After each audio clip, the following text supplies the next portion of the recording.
स्वागत है आप सभी का। आपके साथ मैं हूं स्वप्निल। देखिए, बड़ी खबरों में बात होगी। अफगानिस्तान में अमेरिका ने एक बार फिर आतंक के खिलाफ बहुत बड़ी कार्रवाई को अंजाम दिया है और इस बार मारा गया है Al Qaeda chief Ayman al Zawahiri. एक ड्रोन हमले में वो मारा गया। साथ ही बात बंगाल के चर्चित शिक्षक भर्ती घोटाले में आरोपी पूर्व मंत्री पार्थ चटर्जी पर एक महिला ने चप्पल फेंकी है। पार्थ पर उस समय चप्पल फेंकी गई जब उन्हें मेडिकल के लिए कोलकाता के ईएसआईसी हॉस्पिटल लाया गया था। और देखिए, बहुत बड़ी खबर है, पूरे देश के लिए प्राउड मोमेंट है। कॉमनवेल्थ गेम्स में भारत की बेटियों ने दम दिखाया है। महिला लॉन्स बॉल्स के फाइनल में साउथ अफ्रीका को 17-10 से हराकर भारतीय बेटियों ने गोल्ड मेडल अपने नाम किया। लेकिन पहले प्राइम 25। चलिए बढ़ते हैं आगे। ताइवान को लेकर एक बार फिर चीन और अमेरिका आमने सामने आ गए हैं। चीन की धमकी के बावजूद अमेरिकी सदन की स्पीकर नैन्सी पेलोसी ताइवान के दौरे पर पहुंची। पेलोसी के ताइवान दौरे पर चीन ने आपत्ति जताई। चीन ने पेलोसी को ताइवान न जाने की हिदायत दी थी, लेकिन नैन्सी पेलोसी नहीं मानी, ताइवान पहुंच गई। चीन का कहना है अगर अमेरिका ऐसा करता है तो फिर कड़ा जवाब दिया जाएगा।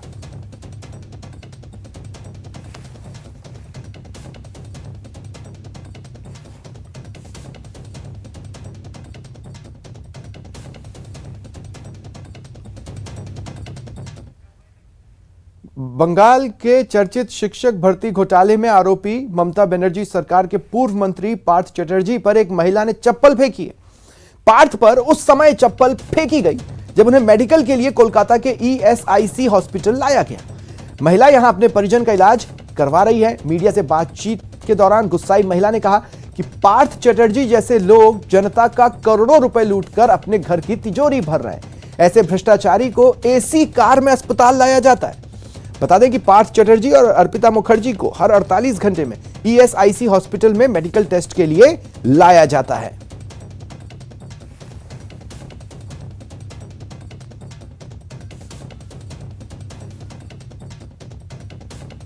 আমার পেশেন্ট অসুস্থ, আমি ওষুধ আনতে আসছি, আমাকে ছেড়ে দিন, আমি ওনাকে জুতো মারতে আসছি, জুতো মেরে আমি খালি পায়ে ঘরে যাচ্ছি। কেন কেন কেন জুতো মেরেছি কি জানেন? আপনারা জানেন না? হ্যাঁ, জনসাধারণের কত গরিব মানুষের টাকা নিয়ে কোটি কোটি টাকা ফ্ল্যাট কিনে রেখে দিয়েছেন। আবার বলেন কেন ওনাকে এসি গাড়ি চড়িয়ে ওনাকে গলায় দড়ি দিয়ে টানতে টানতে নিয়ে আসবেন? এসি গাড়ি চড়িয়ে হুইল চেয়ারে। হ্যাঁ, আরো খুশি হতাম ওই জুতোটা যদি ওনার টাকা লাগতো। Thank you. और इसके पहले आज सुबह अर्पिता ने ईडी को बयान दिया कि जो भी पैसा उसके फ्लैट से बरामद हुआ वह उसका नहीं है, उसे इस पैसे का सोर्स नहीं पता। जबकि पार्थ चटर्जी ने कहा कि उन्हें षड्यंत्र के तहत फंसाया जा रहा है। पार्थ और अर्पिता से जुड़ी 6 प्रॉपर्टी पर आज सुबह से ही रेड चल रही है। पश्चिम बंगाल के शिक्षक भर्ती घोटाले में मनी लॉन्ड्रिंग की जांच कर रहे प्रवर्तन निदेशालय ने सोमवार रात अर्पिता मुखर्जी के बेलघरिया के फ्लैट पर छापेमारी की। सूत्रों के मुताबिक ईडी ने यहां अपार्टमेंट के सीसीटीवी फुटेज खंगाले, एंट्री डायरी देखी। जांच पड़ताल के बाद अधिकारियों ने एंट्री डायरी और माई गेट ऐप का डेटा जब्त किया।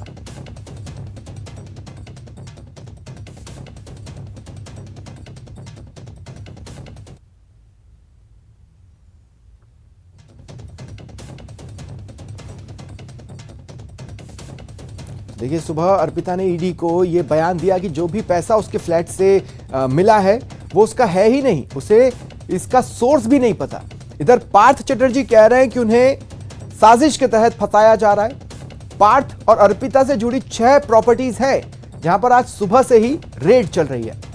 पश्चिम बंगाल के शिक्षक भर्ती घोटाले में मनी लॉन्ड्रिंग की जांच तेजी से चल रही है। प्रवर्तन निदेशालय ने सोमवार रात अर्पिता मुखर्जी के बेलघरिया के फ्लैट पर छापे मारे।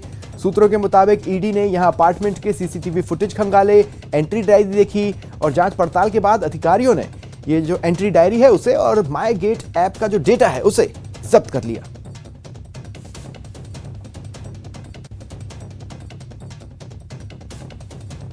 तो फ्लैट से जो पैसा मिला मेरा नहीं है, ये कहना है अर्पिता का। अर्पिता कह रही है कि ये पैसे कहां से आए, इसका क्या सोर्स है, इसकी जानकारी उसे नहीं है। भारत में मंकी पॉक्स के अब तक 9 केस दर्ज हुए हैं। दिल्ली में मंकी पॉक्स के तीसरे केस की पुष्टि हुई है। दिल्ली में रह रहे अफ्रीकी नागरिक में मंकी पॉक्स की पुष्टि हुई। केरल की हेल्थ मिनिस्टर वीना जॉर्ज ने कंफर्म कर दिया कि केरल में मंकी पॉक्स से एक मौत हो गई है। मृतक की उम्र 22 साल थी। वो यूएई से अपने घर लौटा था। यूएई से निकलने के एक दिन पहले ही उसकी रिपोर्ट पॉजिटिव आई थी।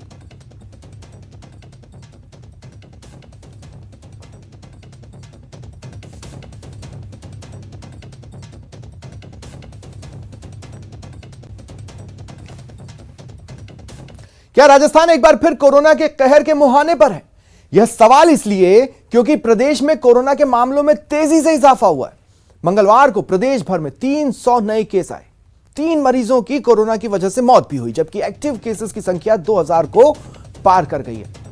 स्वास्थ्य विभाग की रिपोर्ट के अनुसार मंगलवार को 20 से भी अधिक जिलों में कोरोना के मामले आए हैं। राजधानी जयपुर में सबसे ज्यादा 106 केस। आपको बता दें, स्वास्थ्य विभाग के अनुसार जुलाई में प्रदेश भर में 5748 केस रिपोर्ट हुए और 14 मौतें हुई।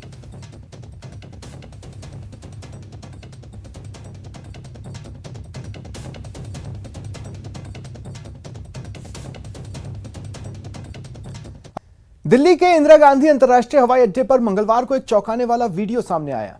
इसमें इंडिगो विमान के नोज एरिया के नीचे गो ग्राउंड में मारुति की गाड़ी पार्क की हुई दिखाई दे रही। यह विमान दिल्ली से पटना जाने के लिए उड़ान भरने वाला था। इस संबंध में अभी एयरपोर्ट अधिकारियों की ओर से कोई जानकारी नहीं आई है। माना जा रहा है वीडियो किसी यात्री द्वारा बनाया गया और उसे सोशल मीडिया पर डाल दिया गया।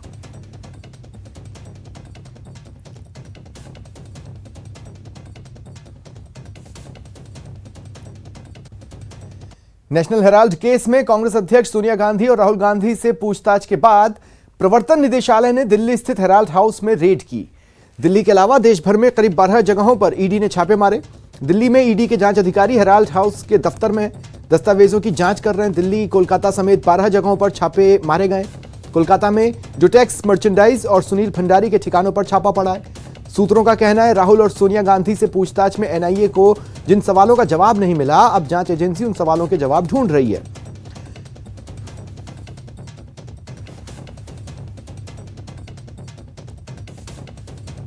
न्यूज 18 इंडिया अमृत रत्न सम्मान समारोह में केंद्रीय मंत्री स्मृति ईरानी ने कहा कि मैं असभ्यता बर्दाश्त नहीं करूंगी। महिलाओं का सम्मान बहुत जरूरी है। राष्ट्रपति किस प्रकार से संबोधित किए जाते हैं ये हर देश का नागरिक जानता है। कह रहे मेरी हिंदी कमजोर है, तो अंग्रेजी में प्रेसिडेंट कहा जाता है और हिंदी अगर कमजोर है तो राष्ट्रपति बोलने के बाद उन्होंने राष्ट्रपत्नी कहा और फिर जब उनको पत्रकार ने टोका कि आपका संबोधन अपमानजनक है, तो जिसको हिंदी आती थी टोकने पर जिसने बोला कि आप सुधारिए, तब क्यों नहीं सुधारा। मैंने कहा अमीश जी ये पहली बार नहीं है। जब द्रौपदी जी को उम्मीदवार के नाते घोषित किया भारतीय जनता पार्टी और एनडीए के, तब कांग्रेस के कितने नेताओं ने क्या क्या उनके बारे में कहा। सोनिया जी अगर चाहती तब क्या वो कांग्रेस की नेता होने के नाते अपने पार्टी के अधिकारियों से ये नहीं कह सकती थी कि सम्मानजनक उद्बोधन रखिए। पर कांग्रेस की तरफ से आप जब देश दुनिया में कहते हैं कि सोनिया जी के हुक्म के अलावा पत्ता तक नहीं हिलता, तो जबान हिल रही है। कॉमनवेल्थ गेम्स में भारत की बेटियों का दमखम सिर चढ़कर बोल रहा है। महिला लॉन बॉल्स के फाइनल में साउथ अफ्रीका को 17-10 से हराकर भारतीय बेटियों ने गोल्ड मेडल अपने नाम किया। इसके साथ ही देश को चौथा गोल्ड मिला है। कॉमनवेल्थ गेम्स के 92 साल के इतिहास में यह पहला मौका है जब भारतीय लॉन बॉल्स महिला टीम ने कोई मेडल जीता हो। फाइनल मैच में भारतीय खिलाड़ी लवली चौबे, पिंकी नयनमोनी सैकिया और रूपारानी तिर्की ने शानदार प्रदर्शन किया। 1930 से कॉमनवेल्थ गेम्स की शुरुआत हुई थी। पहले टूर्नामेंट से ही लॉन बॉल्स कॉमनवेल्थ का हिस्सा रहा है, लेकिन भारतीय महिला टीम इसमें कभी भी कोई